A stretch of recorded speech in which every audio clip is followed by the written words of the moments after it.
बिस्मिल्लाहिर्रहमानिर्रहीम। आज का जो हमारा टॉपिक है वो है components required for the translation. मतलब कौन कौन से कंपोनेंट्स हमें ट्रांसलेशन प्रोसेस के लिए चाहिए। मतलब ट्रांसलेशन होनी है, ज़ाहिरी बात है। डीएनए से आरएनए बना था, आरएनए से that process is known as transcription. फिर आगे आरएनए से हमने क्या बनानी है, प्रोटीन बनानी है।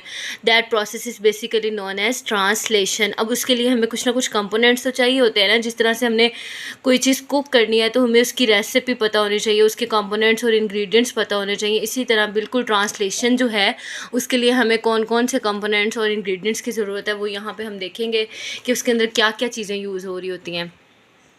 ठीक है, सबसे पहले क्या होता है, हमारे पास अमाइनो एसिड होता है। ठीक है, जिसके थ्रू आगे से प्रोटीन, ज़ाहिर बात है जो प्रोटीन है उसका जो स्ट्रक्चर यूनिट होता है वो किस चीज़ पे बेस कर रहा होता है, अमाइनो एसिड्स पे बेस कर रहा होता है। ज़्यादा सारे अमाइनो एसिड्स मिलके क्या बना देते हैं, प्रोटीन बना देते हैं। Protein is basically polymer of amino acids.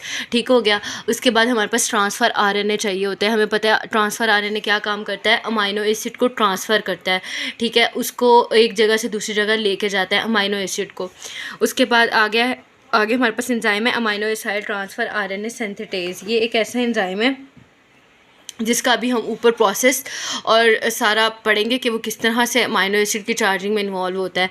उसके बाद आ जाता है हमारे पास messenger RNA. Messenger RNA basically इसके ऊपर कोडोन्स प्रेजेंट होते हैं, ये भी हम आगे देखेंगे। और उसके बाद राइबोसोम्स हमें चाहिए होते हैं। राइबोसोम्स में ए, पी और ई साइट होती है। ठीक है, फिर उसके अलावा प्रोटीन फैक्टर्स होते हैं। प्रोटीन फैक्टर्स होते हैं जो कि हमें चाहिए होते हैं, रिक्वायर्ड होते हैं ट्रांसलेशन के प्रोसेस के लिए। उसके बाद एनर्जी सोर्सेज रिक्वायर्ड होते हैं।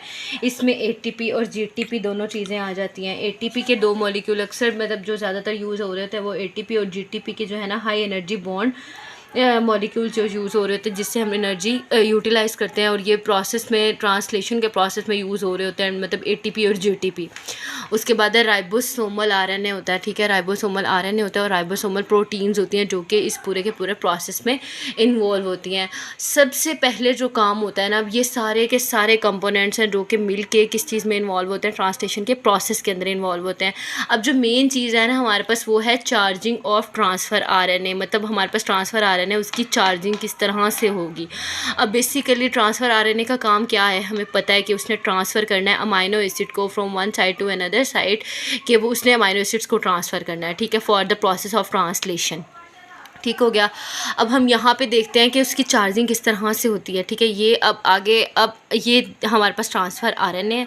ठीक है, जैसे ही इसके ऊपर अमाइनो एसिड को हम आके अटैच कराएंगे, यानी इसके ये CCA एक एंड है, यहाँ पे आके जब हम अमाइनो एसिड को अटैच कराएंगे तो जो अमाइनो एसिड आके इसके ऊपर अटैच होगा ना, ये अमाइनो एसिड वाली साइट है। ठीक है, ये आके अमाइनो एसिड जब CCA के साथ अटैच होगा और ये जो है कोडोन है हमारे पास, जो यहाँ पे messenger that was messenger RNA, that was total ये जो मैंने शो किया हुआ है ना, ये क्या है, मैसेंजर आरएनए हमारे पास। ठीक है, और इसके ऊपर क्या होता है, कोडोन्स होते हैं। कोडोन्स जो होते हैं वो 3 ट्रिपलेट्स होते हैं, हमने प्रीवियस लेक्चर में डिस्कस किया हुआ है आप लोगों के साथ।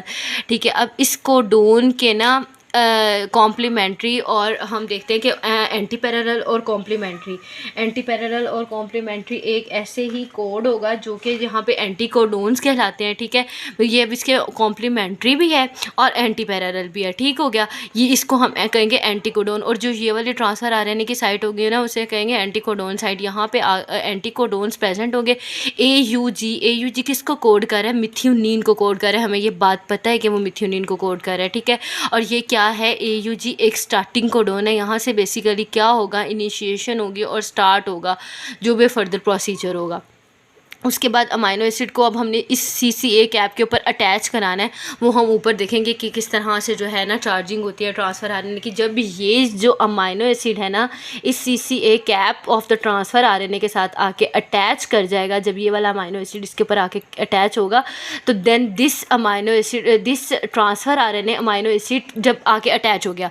ठीक है, तो अब ये जो पूरे का पूरा आरएनए ये क्या कहलाएगा, ये चार्ज ट्रांसफ़र आरएनए कहलाएगा। यानी अब इस ट्रांसफ़र आरएनए की अगर ये अमाइनो एसिड नहीं था तो क्या थी, इसकी चार्जिंग नहीं हुई थी। अब जब इसने अमाइनो एसिड अपने ऊपर अटैच कराते तो ये जो पूरे का पूरा ट्रांसफ़र आरएनए है that is charge transfer RNA. Transfer RNA. अच्छा, अब ये चीज़ें होगी। अब हम यहाँ पे देखते हैं कि चार्जिंग हो कैसे रही है, क्या क्या प्रोसीजर्स होते हैं। सबसे पहले हमारे पास अमाइनो एसिड प्रेजेंट है। अब हमें पता है अमाइनो एसिड हमारे पास इसी तरह से प्रेजेंट होता है। अब अमाइनो एसिड के साथ क्या होगा कि वो अमाइनो एसिड ट्रांसफ़र आरएनए के अंदर चेंज हो जाएगा। तो सबसे पहले अमाइनो एसिड के ऊपर आके एक इंजाइम ने एक्ट करना है। That enzyme was amino acid transfer RNA synthetase enzyme. ये वाला इंजाइम जो मैंने नीचे भी लिखा हुआ है, इस इंजाइम ने आके क्या करना है, अमाइनो एसिड को कन्वर्ट कर देगा आके। अब ये जो ई है ना, दैट ई मैंने यहाँ पे ये स्मॉल ई इसलिए शो किया बिकॉज ये पूरे का पूरा इंजाइम डिनोट करते हैं हम बिग ई से, ठीक है। अब ये बन गया amino acid transfer RNA synthetase AMP amino acid, ठीक है। यहाँ पे अब एटीपी एनर्जी यहाँ पे क्या हो रही है, रिलीज़ हो रही है। यहाँ पे हमारे पास एक एटीपी का मॉलिक्यूल था, वो टूटा किस चीज़ में, दो पायरोफॉस्फेट में। पायरोफॉस्फेट जो है डबल पी मतलब दो फॉस्फेट होंगे ना, जब वो रिलीज़ होंगे ना तो उसे हम क्या कहेंगे, पायरोफॉस्फेट जो है वो रिलीज़ हो जाएगा और प्लस एएमपी। अब एएमपी मतलब एक एटीपी का मॉलिक्यूल टूटा और उसने क्या बना दिया, दो पायरोफॉस्फेट बना दिया और एक एएमपी बना दिया। पायरोफॉस्फेट तो रिलीज़ हो जाएगा, लेकिन जो एएमपी है ना वो इस अमाइनो एसिड के साथ अटैच हो जाएगा और ये अमाइनो एसिड भी और ये एंजाइम भी। अब ये एंजाइम प्लस ये वाला जो एएमपी था सॉरी, ये वाला एंजाइम, ठीक है, और जो ये वाला एएमपी था, ठीक है, ये दोनों अब किस चीज़ के साथ अटैच हो गए, अमाइनो एसिड के साथ। Amino acid transfer RNA synthetase, ठीक है, ये वाला एंजाइम हो गया। एएमपी जो यहाँ पे हमने एटीपी को तोड़ के बनाया, pyrophosphate was released in this reaction, ठीक हो गया। और ये क्या बन गया, amino acid transfer RNA synthetase AMP amino acid. अब इस अमाइनो एसिड में से रिलीज़ हो जाएगा ये वाला ई, यानी ई रिलीज़ होगा। इसका क्या मतलब है, amino acid transfer RNA synthetase जो है वो रिलीज़ हो जाएगा। साथ ये जो एएमपी था जो इसके साथ अटैच हुआ था ये भी रिलीज़ हो जाएगा। तो बाकी का जो बचेगा ना, that structure is known as basically amino acid transfer RNA. अब जो ये वाला है ना, ये जो चार्ज हुआ transfer RNA, that is basically known as amino acid transfer RNA. Charging हमने कर दी एक अमाइनो एसिड की, हमारे पास ट्रांसफ़र आरएनए था, उसने बेसिकली क्या करना था, अमाइनो एसिड को ट्रांसफ़र करना था, लेकर जाना था ट्रांसलेशन के प्रोसेस के लिए। तो हमने उसको चार्ज करा, उसके ऊपर अमाइनो एसिड को अटैच करा। तो ये जो पूरे का पूरा चार्ज हुआ transfer RNA, that is basically known as amino acid transfer RNA. ये हमें रिक्वायर्ड होता है, किस चीज़ के लिए रिक्वायर होता है, हमें आगे ट्रांसलेशन के प्रोसेस के लिए रिक्वायर होता है, ठीक है। आगे फर्दर ये वाले अमाइनो एसिड जो हैं, अब आगे जैसे जैसे ये पूरा का पूरा प्रोसेस होता है, एक नया ट्रांसफ़र आरएनए आएगा, वो नया अमाइनो एसिड लाएगा। अमाइनो एसिड लाने के बाद उसने क्या करना है, मैसेंजर आरएनए के ऊपर उसके कोडोन्स प्रेजेंट होंगे और जो ट्रांसफ़र आरएनए होगा उसके ऊपर एंटी कोडोन्स प्रेजेंट होंगे, जो कि कॉम्प्लीमेंट्री होंगे और एंटी पैरेलल होंगे आपस में, ठीक हो गया। एक नया अमाइनो एसिड आएगा, वो आके अटैच